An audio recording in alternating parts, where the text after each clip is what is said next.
Oh, yeah, logic.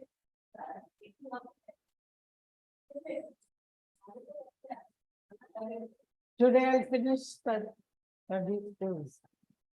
Okay. So coming back to this, this shows a flow chart describing how paper is manufactured in a paper mill. Write the details in a paragraph. Here, again, unlike the percentages shown in a bar graph and pie chart, here you have to mention it in mentioning all the details in a paragraph. The flow charts begin with what it is. The picture shows a flow chart, or the flow chart shows, you can begin like that. Okay, children? So the flow chart shows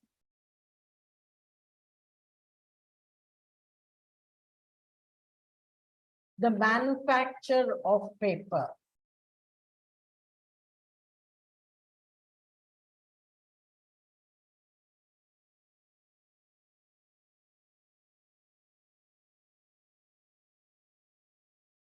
In this we can see, in this we notice the raw materials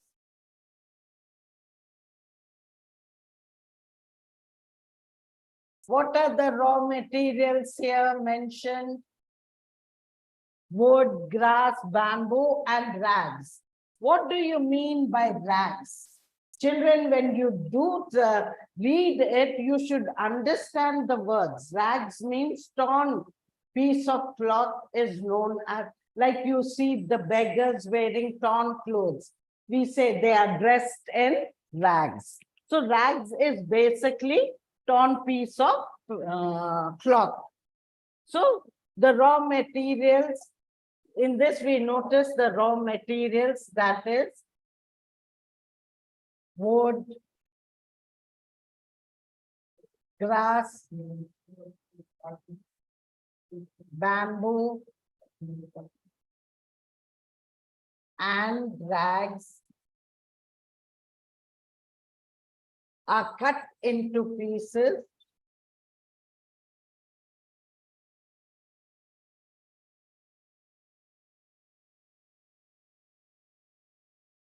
and immersed into. Okay, you can use abbreviations. Put a comma instead of writing and. Immersed in water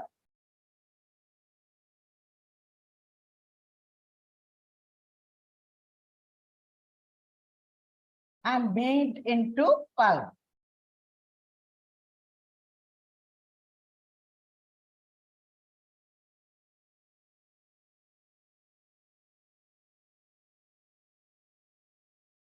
Mixed, they are then mixed with lime for whitening.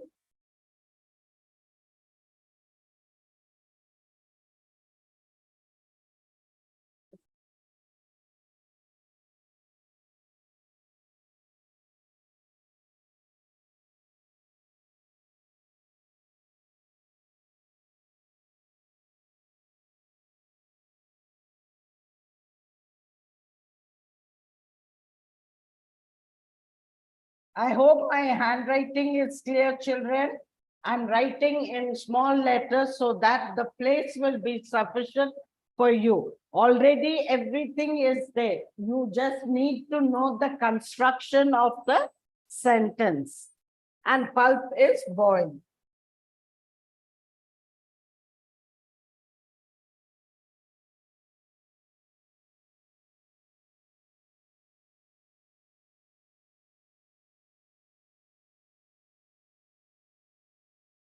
Make use of commas and hyphens, children, instead of conjunctions. It will make the paragraph very lengthy.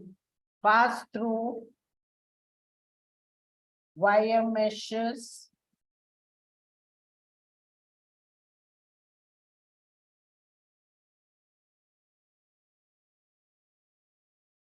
Then the wet paper.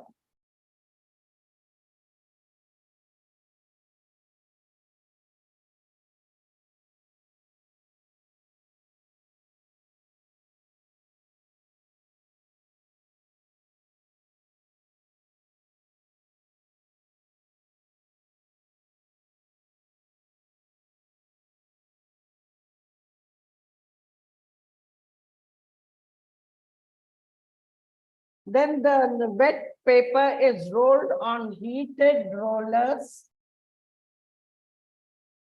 and thin sheets of paper.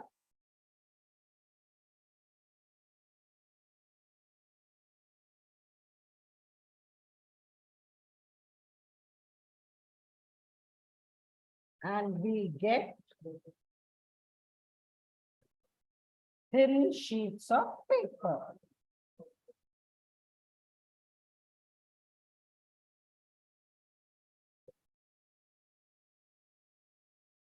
It is very easy for you to write this because here all the details are to be implemented. You cannot make do without leaving out any point. So all the points are to be included and understand the matter, then it is very easy for you to write. Flowchart shouldn't be any problem. While making a flowchart is slightly difficult, but from a flowchart to a text is very, very easy.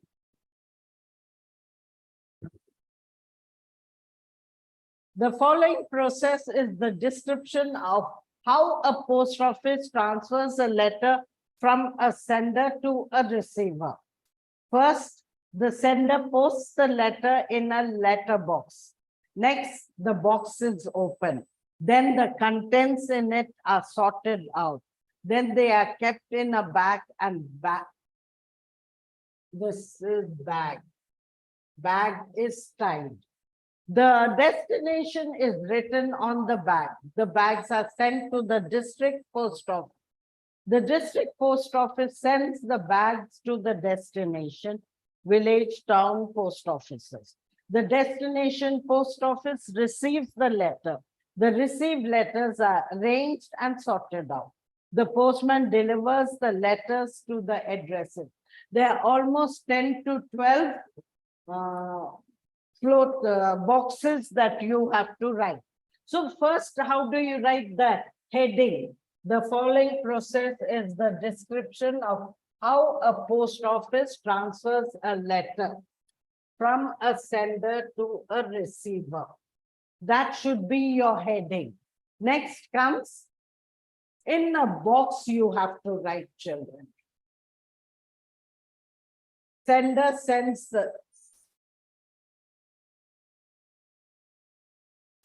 the letter. Or you, instead of send, you can say post the letter.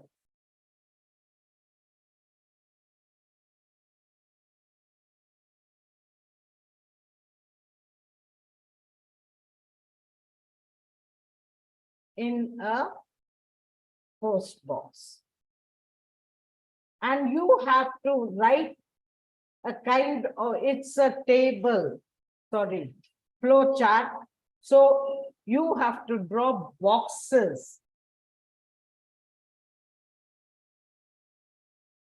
to show. This is the first, then show an arrow, draw the second box. In the second box where you, the contents are sorted out. Contents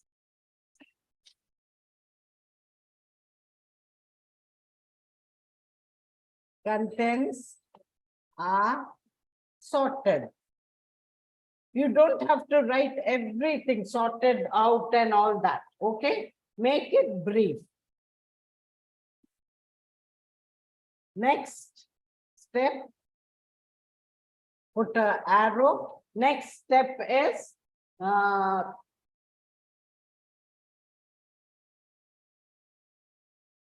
letters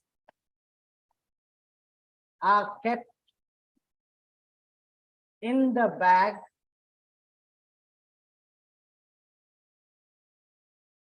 and time.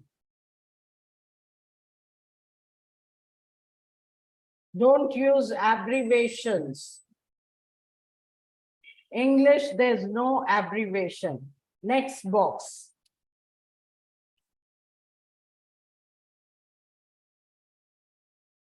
They are sent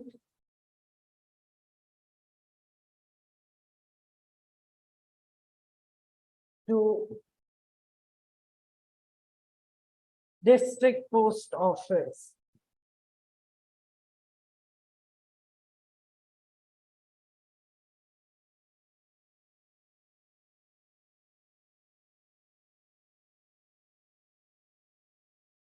What are the next step? District post office sends it to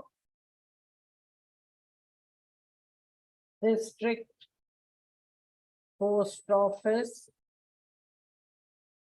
sends to destination.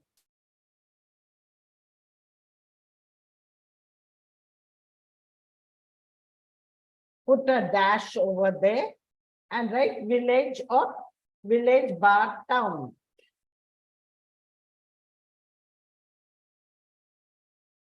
Town post office. Okay.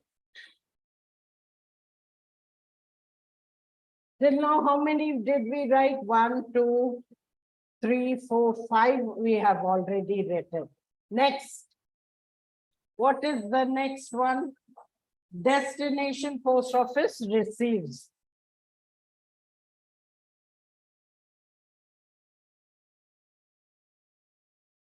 Destination post office receives letters.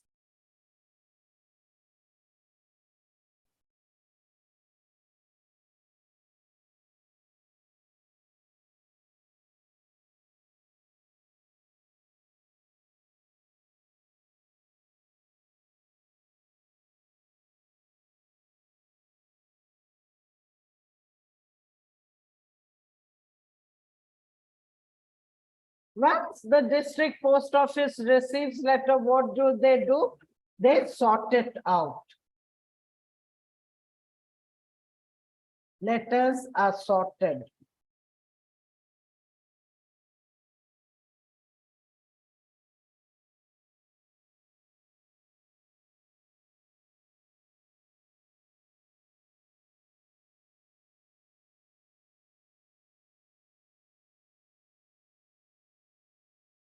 And then there are 2 more steps. How many did we write? 1, 2, 3, 4, 5, 6, 7. They are sorted out. The postman did one more. The postman delivers the letter.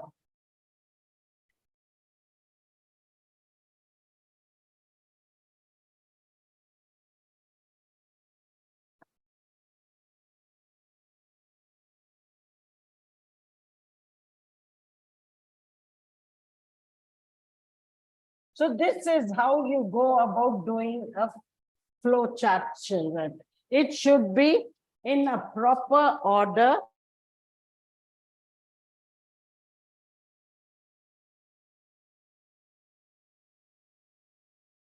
In a hurry, very easy, all are simple, very, especially flow charts. You don't agreed that if it's a pie chart, it's slightly difficult because you have to draw the sectors properly. But otherwise, tree diagram, what's the other? Bar graph and flow chart are very easy. And the next is table, which is even more very easy. But then you have to notice that there is an error over here. In your study material, basic English grammar and close summary percentages are, although with lower portion, they are considered as reading tests. But if you check your study material, no percentage is given because it's not mentioned here. Now, the last mentioned is 8.76. And this English grammar and close summary, and here close spelling is wrong, it is Z.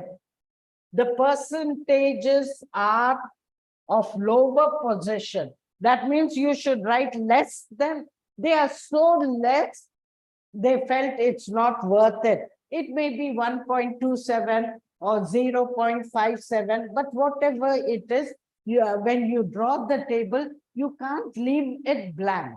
You have to fill all the percentages of the subject mentioned there. Lower portion means lower than 8.76. So you assume, write anything. Here, the whole thing doesn't come to one even number. You can write anything. So this is a mistake in your material, children. Please make note of it. Don't leave it incomplete. First, let's read. A reading test assesses reading comprehension by employing multiple testing techniques represented by 8 main types of questions. Question types such as multiple choice, matching, diagram labeling, summary completion, sentence completion, short answer questions with percentages. He has given you the percentage. The highest multiple choice is 37.50, then 18.13 for matching, diagram labeling 16.25, then comes summary completion at 10, sentence completion at 9.36, short answer questions at 8.76. But he has also mentioned English grammar and close summary. So you have to add that. Okay?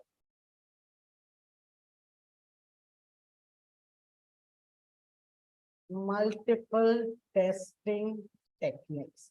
Before, and this is the percentages.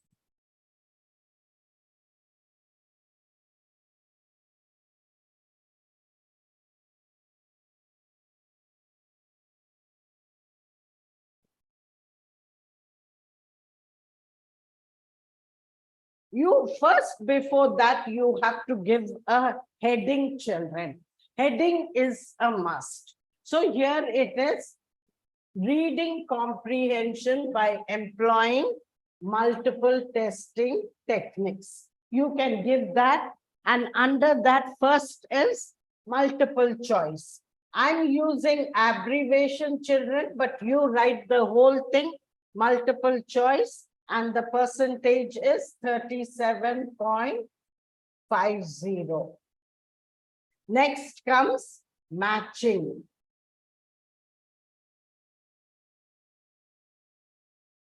This consists of 18.13. Next is diagram labeling. That is 16.25.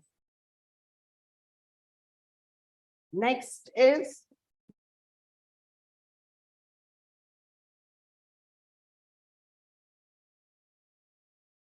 %.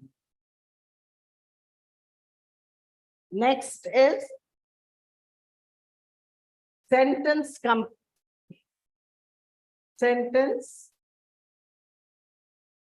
completion at 9.36. 9.36. Then comes short answer question at 8.76. Now, what are the other two? They are English grammar and close summary. If you have seen your material, it's kept like this blank. You can't leave it blank. When he says lower portion, it is so low that it's not worth mentioning. So you write 1.20 or 1.08. They are lower than that, or you can write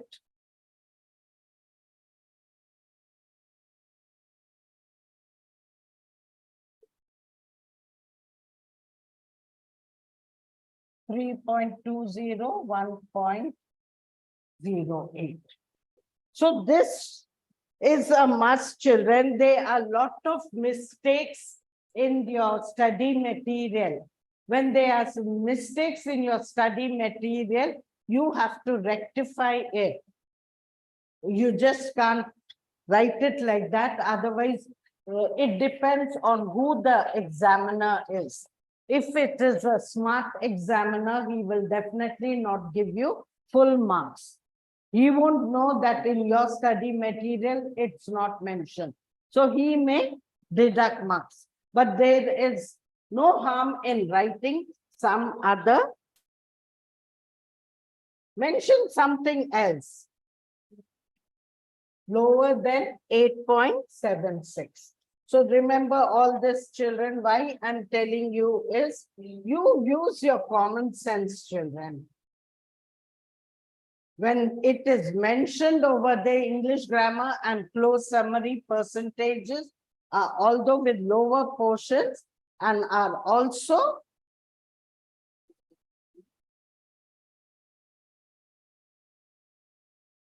added, you can, are also, I can't see this, in reading test. It is part of the reading test.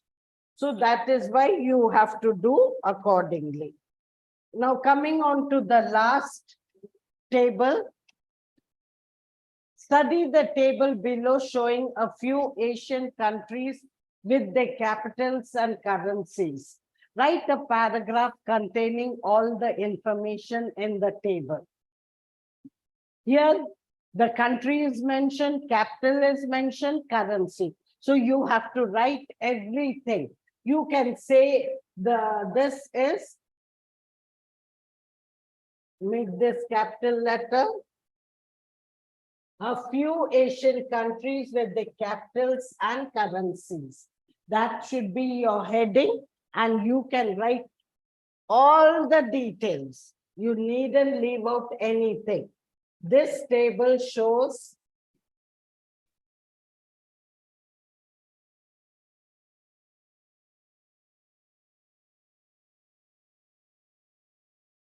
that the capital of Afghanistan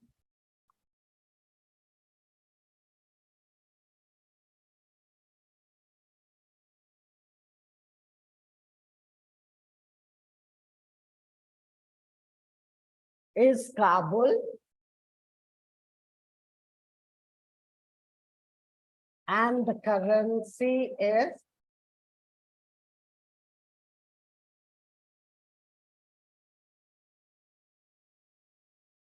Afghani. What happens usually when we are writing, the next point we usually write it in another paragraph. But when here very clearly, in every question, it's mentioned clearly a paragraph. So remember this, children. This is very important. Especially those who are writing betterment, you stand to lose a mark if you write a different paragraph.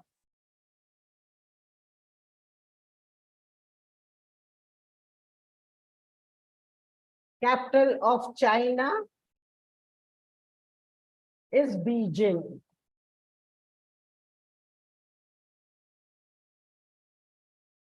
And the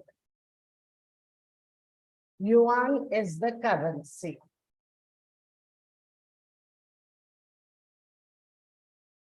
You can change it and write it a little different also. Tokyo is Capital of Japan.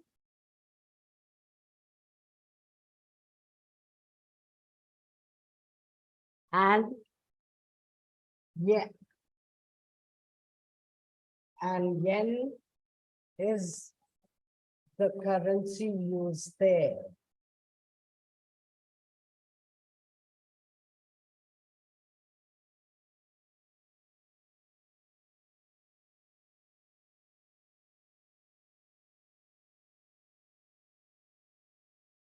Real is used in Riyadh,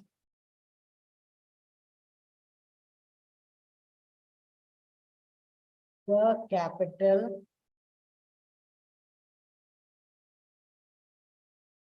of Saudi.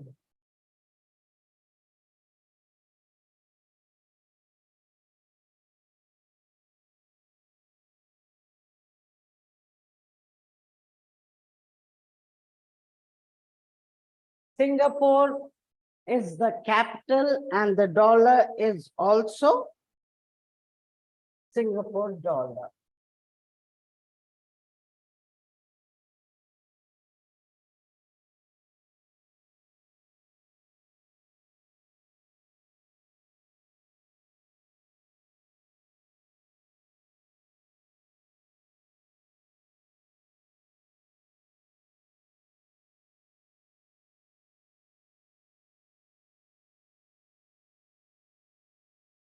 Currency is Singapore dollar.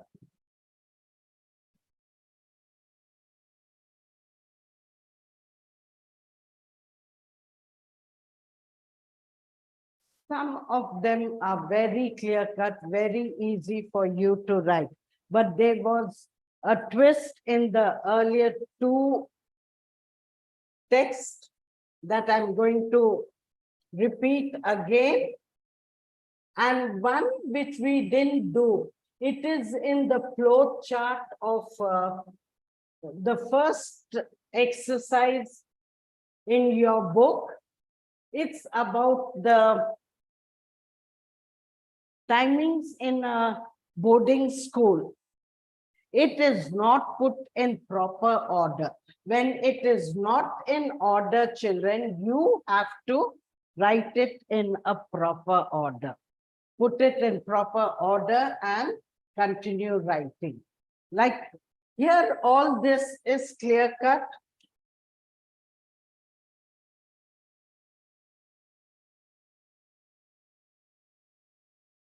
Where it is clear, it's not at all a problem. Where certain things are left out, which I have mentioned, keep it in mind, children, when you write it. And there will be some mistake. Like over here, instead of bag, it is written as bag.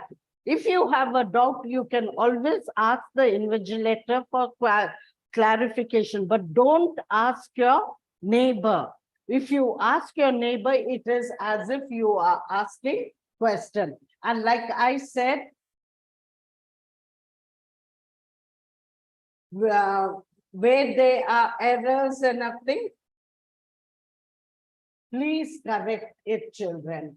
In the book, don't follow your study material without understanding. Okay? Like where did I, two places here, like I said in close summary. First thing, close is spelling wrong, and English grammar, it is not mentioned. Please see that you mention it.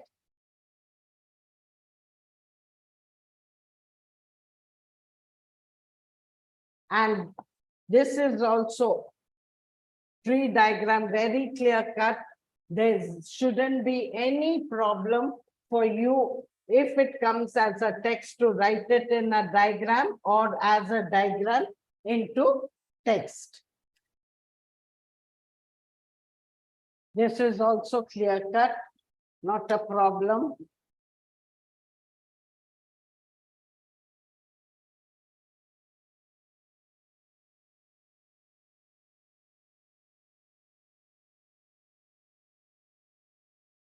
Like I told you, about 80% Here in the, when you draw,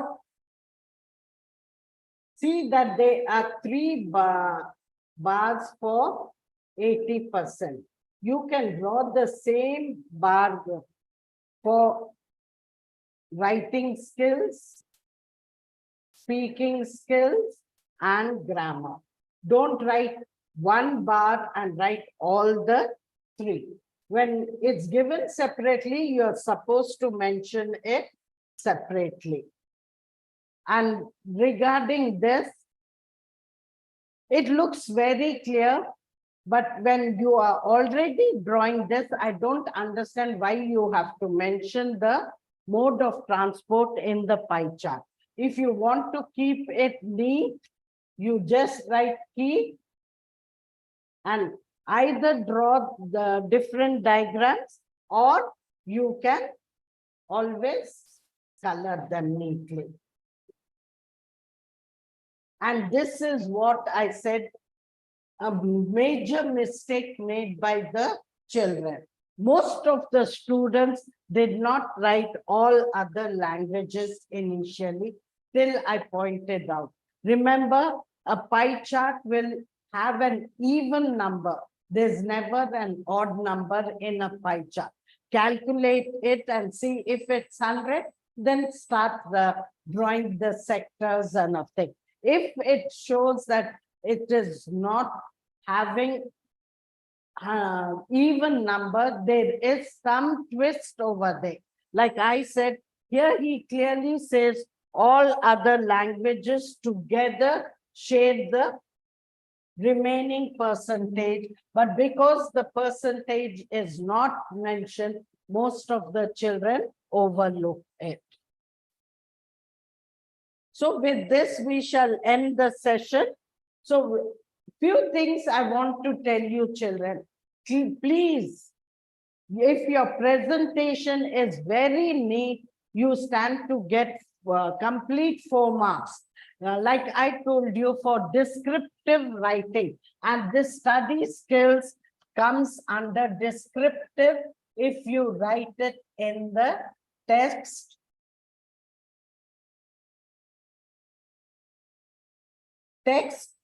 or diagram. It's a descriptive, and we are not supposed to give you full 4 marks. So there are chances of reduction of marks. So always go in for a diagram, present it well. If the examiner is impressed, you stand to get full 4 marks in a diagram.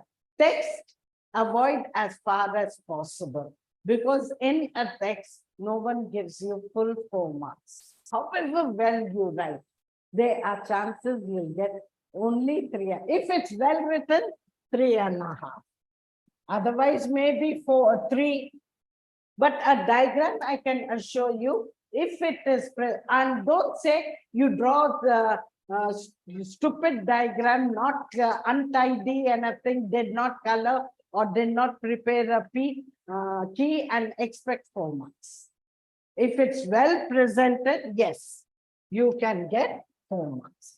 So with this, we have finished study skills. We have finished, previously we did reading comprehension, correction of sentences. All I have done. As far as possible, I've covered as many chapters as I can. Tomorrow, I shall start taking the lessons. We'll revise the annotations and question answers once again. So come well prepared, keep the books ready, note down the important points as and when we give you a lecture. And remember, practice makes a man perfect, especially grammar. You need to practice a lot. And annotations, most of you learn it by heart. Then write it down, because there will be grammatical errors, spelling errors, and punctuation. Children are great ones for writing names in small letters. So avoid all this, and betterment children try and write as well as possible, present it well, and try to get 98 out of 100. Thank you. Have a good day.